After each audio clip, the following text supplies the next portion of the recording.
Yes, you. But you know what? Just call Caribbean Alliance, okay? Tell them DJ Halo Boy sends you, all right? That's all I want you to tell them, all right? Give the good folks at Caribbean Alliance a call. Two quick stops, and then we cross over to the news. Saturday, March 1, 8:30 p.m. Windsor Park Stadium Forecourt. The Dominica Calypso Association, in collaboration with headline sponsors Heineken and Flow Dominica, presents the 2025 Grand Calypso Finals. 10 to battle for the title of Calypso Monarch. Introducing Lady S, Caressa, Unless you sing on here. The Bob, Rotten fruits in government. The Observer, They're living in poverty. Shanice, Experts in every topic. Joy, The ground that we walking on. Tasha P, Oh, freedom. JD, Boy, we moving over there. Checo, Them man don't have class, so I and could. Dice. So I sell in my passport. Guest performances by the Junior, Calypso and Booyah Warner, Trendsetter, Sai, host DJ Miguel Labadi and more. Hosted by Val, Young Bull Coffee.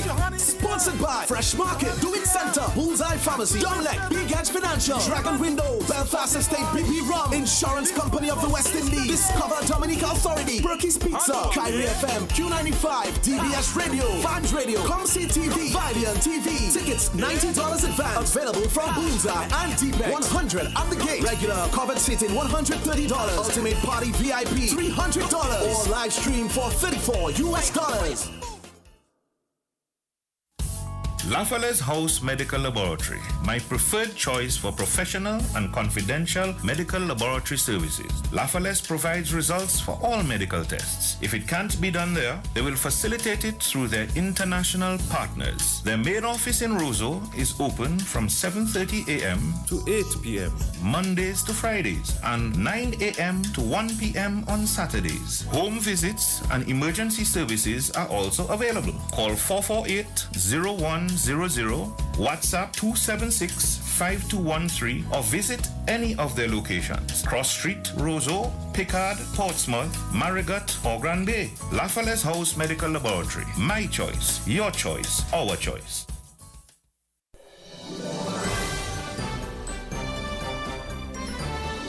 Fair and balanced, unbiased and clear, concise and accurate.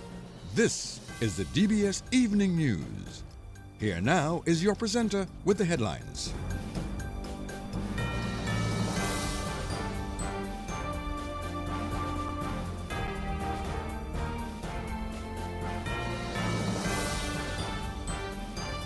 Well, a very special good evening. My name is Curtis Matthew. This is the DBS Evening News. The police are asking the public to assist them as they investigate 3 serious matters over the last week, including a homicide at Jimette. News from the region. CARICOM foreign ministers meet to discuss U.S. position on Cuban medical brigade. And news from the international scene. The U.S. President Donald Trump says the Ukrainian leader is uninterested in peace following the exchange today. Details of the evening news right after this.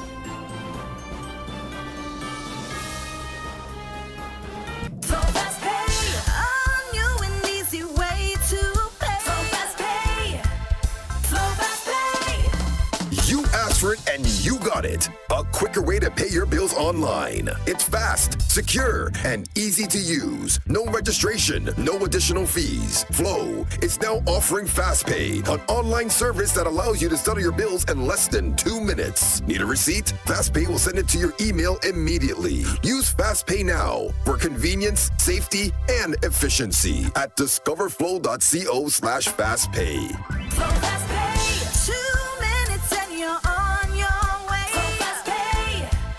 Flow FastPay. Flow is keeping you connected.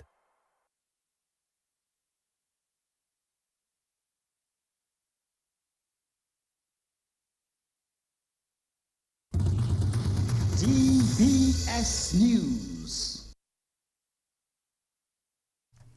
Welcome back to the DBS Evening News.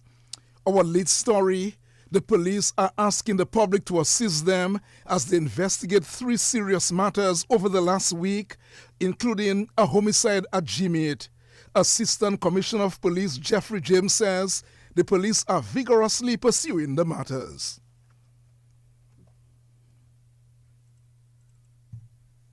But we are asking the public to assist us in any way. If you have any information on these incidents, the shooting incident in Campbell area, the shooting incident in Wesley, and the homicide at Jimit. If you have any information that can assist with this investigation, relay to the police on 1-800, the hotline, Crime Stoppers hotline, 1-800-8477, or you can call or go to the nearest police station and give that information. So we are soliciting the assistance of the public in the investigation of this matter. All three matters, we have ongoing active investigations into them. So, but we are seeking the assistance of the public in helping us to solve this crime. So any information that you have, filter it, relay to the police as soon as possible. And that's the Assistant Commissioner of Police, Jeffrey James. Other news, the High Court has ruled that former Prime Minister Edison James, Dr. Thompson Fontaine, and Lennox Linton will no longer face charges of incitement. Ronaldo Luke reports on the High Court proceedings earlier today. The judge's decision on Friday came as a result of an indictment filed by the Director of Public Prosecution accusing the Freeman of incitement. The charge stemmed from a public meeting held in Roseau on February 7, 2017, after which several businesses in the city were vandalized.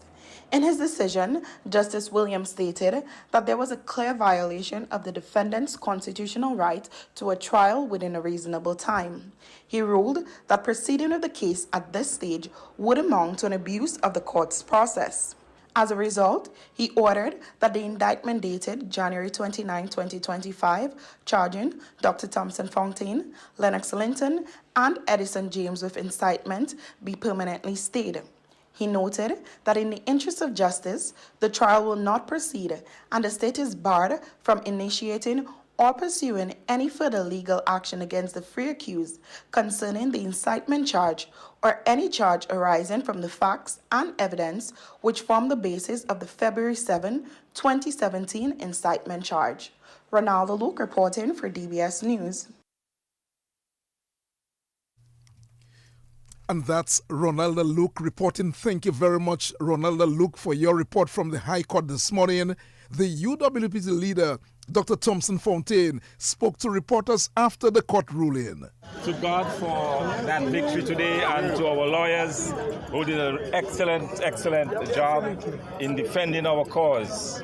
Thanks to our lawyers, Mr. Gildan Richard, Geoffrey Lita, Ronald Charles, and David Bruni for the work that they did to us. You know, in the words of Martin Luther King Jr., he says that the arc of the moral universe is long, but it bends toward justice.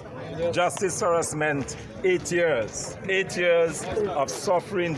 And thank God, the third branch of government, the judiciary, and today the judge ruled that there can be no further issues. This government cannot do anything in relation to this cause. The case has been squashed completely and totally, not only at the High Court, but also at the Magistrates' Court. And now we can say thank God for what happened today. Thank God for the impartiality of the judiciary. This was always a political issue. And today we have been vindicated. It's been over 8 years, but it took that long. But we thank God it has happened finally. And we're really grateful to all of you for your continued support. And that's the UWP leader, Dr. Thompson Fontaine. Carnival hours for Monday, March 3 have been extended. The acting police chief, Davidson Valerie, told a press conference this morning that revelers will have until 11 p.m. to participate in the festivities on Carnival Monday. I will report that the government of Dominica has extended the Carnival hours on day 1, and that is on Monday, the 3rd of March 2025, by 1 hour. Therefore, Carnival will be celebrated from 4 a.m. to 11 p.m. on Monday, 3rd March 2025, and from 8 a.m. to 10 p.m. on Tuesday, March 4, 2025. Just to re-emphasize, Carnival will be celebrated from 4 a.m. to 11 p.m. on Monday, March 3rd, 2025, and from 8 a.m. to 10 p.m. on Tuesday, March 4, 2025. And that's the acting police chief, Davidson Valerie. Mr. Valerie says revelers must adhere to the Carnival order. Carnival 2025 is governed by a Carnival order issued by the Honorable Minister of National Security and Legal Affairs, in keeping with the Peace Preservation Act, Chapter 1504. The order makes provisions for the conduct and management of the Carnival and to regulate the proper behavior of persons and also the preservation of the peace. I implore everyone to comply strictly to this order, which will be circulated island-wide. The order extends to the entire state of the Commonwealth of Dominica. Therefore, it is not applicable only to revelers in Roseau. Section 5(1) of the order mandates the prohibition of noisy instruments in a public place before 4 a.m. and after 11 p.m. on Monday, March 3rd, 2025, and before 8 a.m. and after 10 p.m. on Tuesday, March 4, 2025. Revelers who intend to wear masks must have registered with the Dominica Festival Committee and have obtained a registration number tag, which must depict or carry the number of the person with the mask. And that's the acting police chief, Davidson Valerie. Meantime, Assistant Commissioner of Police Jeffrey James says the police will act speedily to maintain safety for revelers during the season.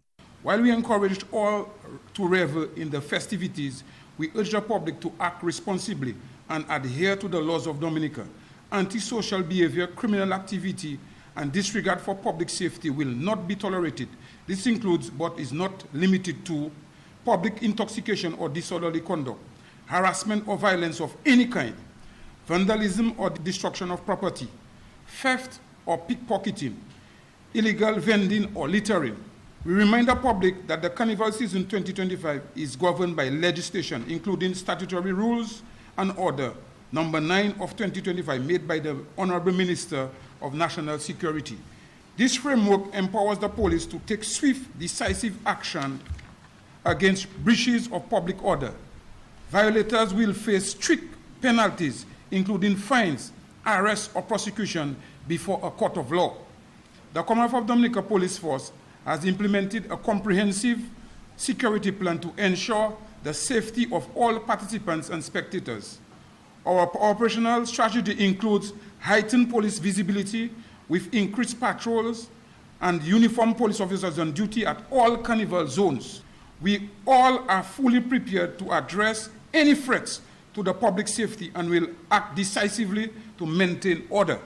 We therefore urge the public to report suspicious activity or emergencies to the police immediately via telephone numbers to the Roseau Police Station at telephone number 266-5153, to the Criminal Investigation Department at telephone numbers 266-5164, 266-5165, or Crime Stoppers Hotline 1-800-8477, and for medical emergencies at the Fire and Ambulance Services, telephone number 266-4400.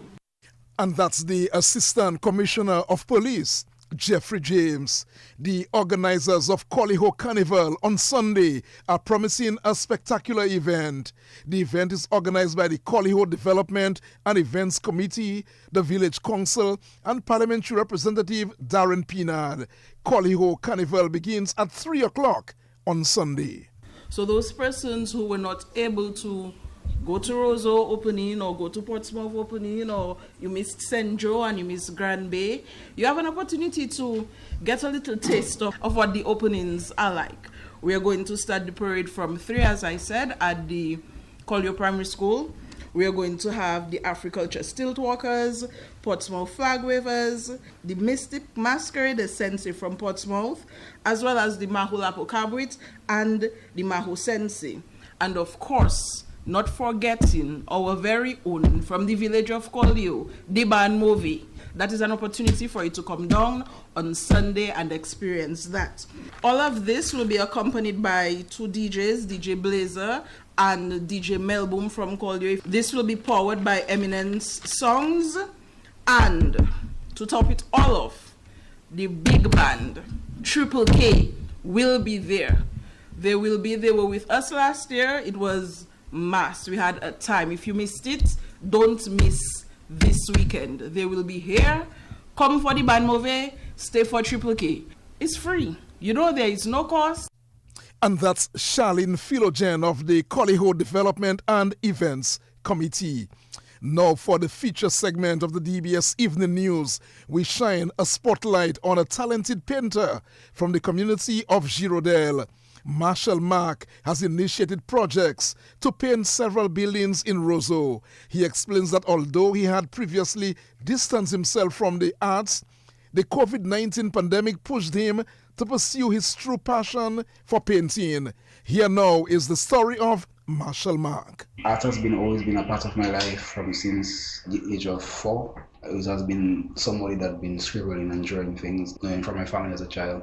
They always know me as a hobbyist or somebody that could always draw something for them, do something artistic for them. So I've always been known for doing that. But it never gets so serious to me until during the pandemic time. That's during 2020. Other than that, I've always been something secondary in and out, because in my younger life, from age of 19, I was a preacher in my church. Most of my expression come through writing and through my artistic talents. And through 2016 and through the pandemic time, it does get a little more serious, and I just take art more a little more serious after for a while. But those ideas of painting the buildings in Roseau is because I have raised up in Roseau, and I remember growing up in Roseau with my friends. We used to play sec, we used to ride on our scooters. So that just invigorated me to really do the thing I wanted to do when I was younger, and I never take the courage to do it. And right now, as I'm a little older, I just take the time and the courage and the patience to really tackle these projects I wanted to do when I was younger, instead of putting them on the back burner and saying, like, when I get more time and when I have more money, I just reckon I don't have much, but I work in what I have. Right now, I become a little more wiser, more patient with myself and the artistic side of myself to uncover it one layer at a time. So that is part of a project I wanted to do because of me growing up in Roseau, and because I know most of the buildings, they may go into reconstruction. That's kind of why I just take the drive and that passion to really do that type of thing.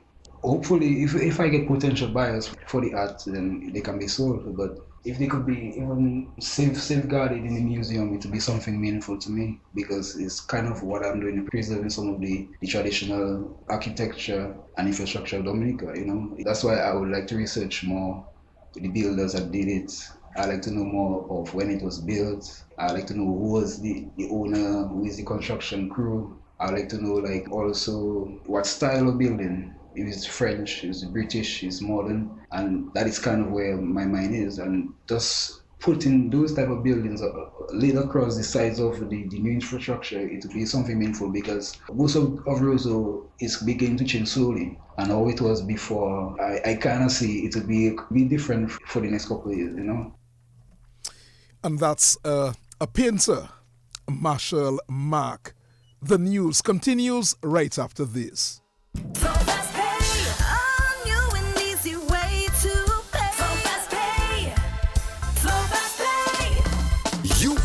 and you got it. A quicker way to pay your bills online. It's fast, secure, and easy to use. No registration, no additional fees. Flow is now offering FastPay, an online service that allows you to settle your bills in less than 2 minutes. Need a receipt? FastPay will send it to your email immediately. Use FastPay now for convenience, safety, and efficiency at discoverflow.co/fastpay. Flow Fast Pay. 2 minutes and you're on your way. Flow Fast Pay. Flow Fast Pay. Flow is keeping you connected. DBS News. CARICOM foreign ministers met today to discuss the decision by the U.S. to revoke the visas of foreign government officials whose countries employ Cuban doctors and nurses. Earlier this week, the U.S. Secretary of State Marco Rubio said Washington was announcing the expansion of an existing Cuba-related visa restriction policy that targets forced labor linked to the Cuban labor export program. Finally, this evening, the U.S. President Donald Trump and Ukraine's President Volodymyr Zelensky have clashed in an extraordinary exchange at the White House, with Trump telling the Ukrainian president to make a deal or we're out. The U.S. president tells his Ukrainian counterpart to be thankful and accuses him of gambling with World War III. Zelensky says there should be no compromises with Vladimir Putin, but Trump says Kyiv will have to make concessions to reach a peace deal with Russia. It is 22 minutes after 6 o'clock. That's the news. The sports report comes up shortly. Covering the nation and beyond. DBS Sports Report. Rudolph Thomas Enterprise in Portsmouth, your suppliers of building materials and hardware products. Over 20 years experience in the business. Rudolph Thomas has lumber and plywood, Portland and tile cement, steel rods, galvanized and fence pipe. And Rudolph Thomas can meet all your wire needs. Galvanized roofing sheets, doors, windows, toilet sets, face basins and bidets. PVC piping, fittings and lattice. Check out Rudolph Thomas for ceramic and vinyl floor and wall tiles, nails, nuts and bolts, paint and painting supplies. And check out their line of electrical and hand tools. And Rudolph Thomas is your one-stop shop for hard-to-find items like fiberglass mat and fiberglass resin and welding rods. Go now to Rudolph Thomas on 1240 Bay Street in Portsmouth.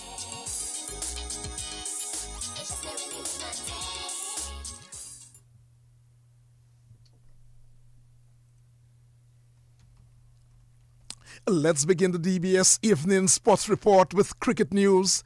The Windward Islands suffered a major batting collapse on their way to a heavy 9-wicket defeat to Trinidad as the CG United Insurance Regional Women's Super 50 Overs tournament continued in St. Kitts today. The Windward Islands were bundled out for just 70, batting first. Janile Glasgow made 13 and Noel had 12. Samara took 5 for 13 for Trinidad. Trinidad, in reply, got to 71 for 1 in 16.1 overs. Joseph made 35 not out. Afi Fletcher took the lone wicket for the Windward Islands. The loss was the second straight defeat for the Windwards. Meantime, Guyana coasted to an easy 122-run win over the Leeward Islands. Guyana, they were bowled out for just 178, batting first. Shemaine Campbell hit 77 not out. The Leewards got just 56 in reply. Munisa took 4 for 12 and Cherry and Fraser 3 for 18. And Barbados got the better of Jamaica. Barbados batting first made 199 for 6 in their 50 overs. Calendar made 54 and Kishona Knight got 48 not out. Vanessa Watts took 2 for 32 for Jamaica. Well, Jamaica, in reply, they were bowled for 144. Rashada Williams made 48 and Stephanie Taylor 31. Elliott picked up 4 for 27. Barbados won the match by 54 runs. Let's stay with cricket news. Australia have booked themselves a spot in the semi-finals of the ICC Champions Trophy as their match with Afghanistan ended in a no result today.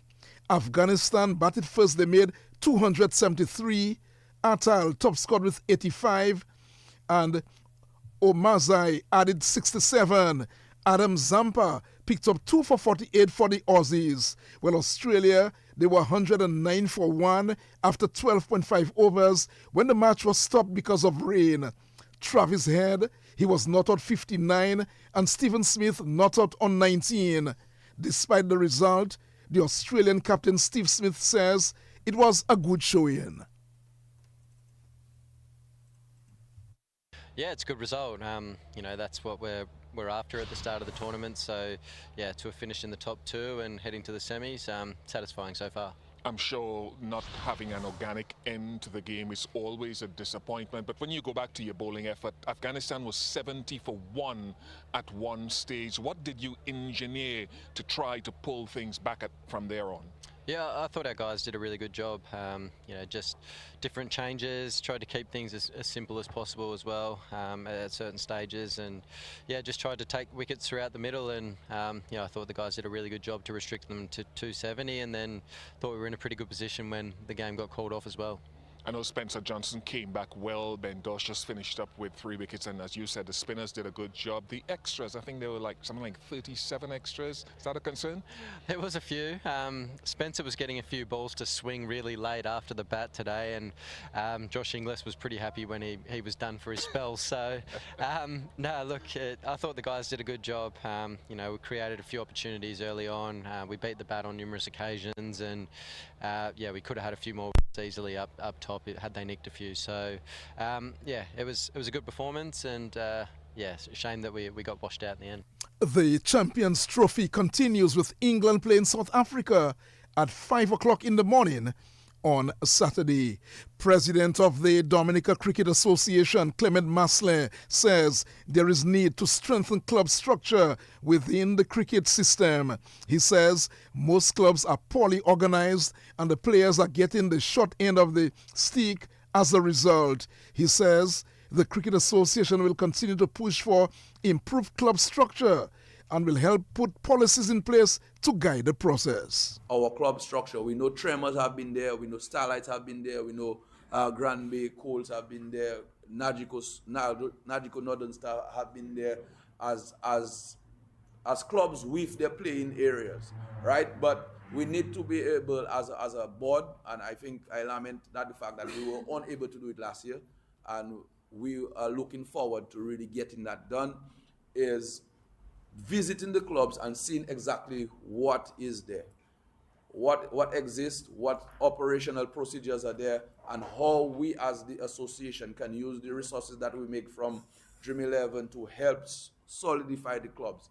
Because or is it a case where we have to relook at it and see whether it would be regional clubs or and augment it to ensure that we have good cricket coming out from there? And that is only where we can see ourselves moving forward as a national organization where we have very strong independent clubs that are working day and night, and all the DCA executives has to do is to ensure that we steer the process in a structured manner. And that's the president of the Dominica Cricket Association, Clement Maslin. Meanwhile, Maslin has announced that there will be another edition of the Dream 11 Nature Isle T10 tournament this year. He says, however, it is unlikely that 2025 will see 2 competitions. The Dream 11 tournament, we spoke a lot about it. It is one where it brings in the revenue. This year, we will only be able to have 1 tournament because the contract that we had initially with Dream 11, we had they asked for an extension, and why being so? The extension is that because of the laws in India has changed to put so much pressure on Dream 11 financially, we thought it was better to extend the contract so that we in turn can discuss without having to have them under undue pressure on the other end. So financially, we would remain stable with that. As a matter of fact, we're in discussion of pushing up the amounts so that the revenue that we gain, we could go out into more other projects within the year. And that's Clement Masle, the president of the Dominica Cricket Association.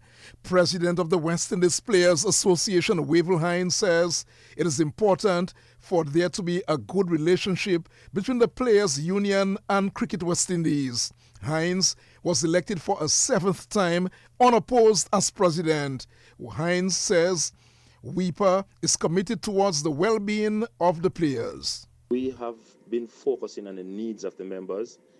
We have a strategic plan that we developed in 2018 that we refreshed every year, and we have key performance indicators. So it's not just a high in the sky thing, it is a strategic thing, and our strategic plan is aligned with Cricket West Indies one, because at the end of the day and at the bottom of both strategic plan, Cricket West Indies and WIPA must be the advancement of West Indies cricket, move the team forward on the field. So we're not at loggerheads about issues. We may have differences in the room where we negotiate it, which don't necessarily need to come in the public. But the aim of the game is to drive West Indies cricket forward. No corporate entity or anybody with superior skills and knowledge and elite talent will want to associate with West Indies when the environment is turmoil and is always about banter and about $5. If the pot is $5 and we don't look to grow the $5 to $15, while inflation will take the $5, we'll be fighting for $5 that is really value dollars. So it is always good to work together and try and move it forward.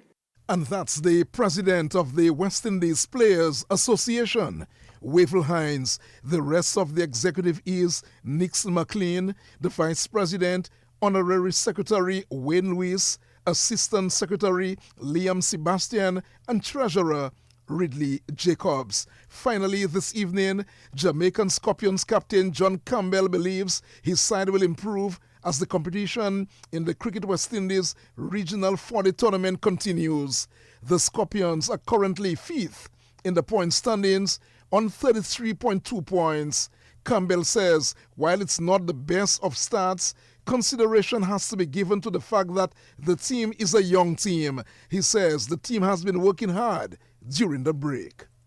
We've been in some sort of preparation going into the next 2 games. I mean, we have 2 games and then a break. I just strongly believe that I'd say that outside of Blackwood and myself, we're very inexperienced. So that plays a big factor at this level. I mean, we're going up against guys with a lot of experience. Other than the last game, I think we did pretty decent with the bat.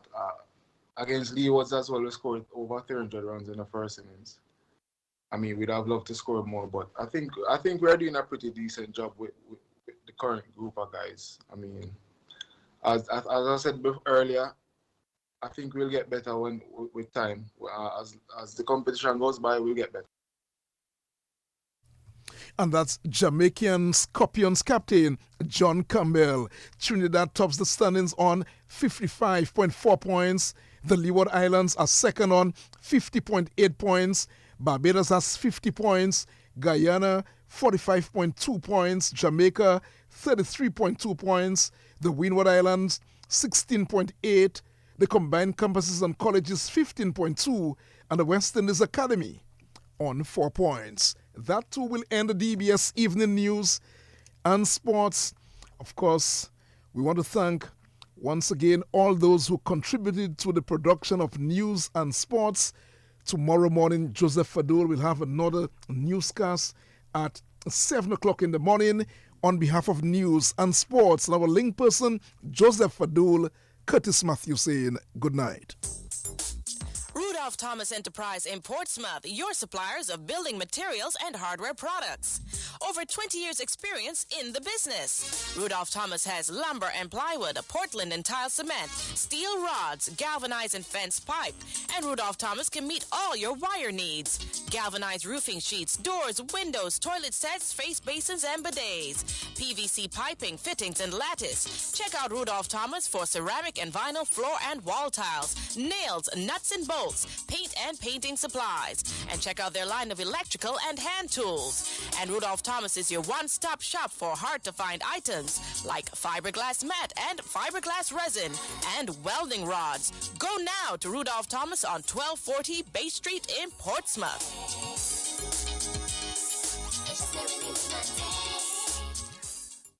DBS Radio gives you top quality service over any other for live streaming of funerals. Call us today at 448-3282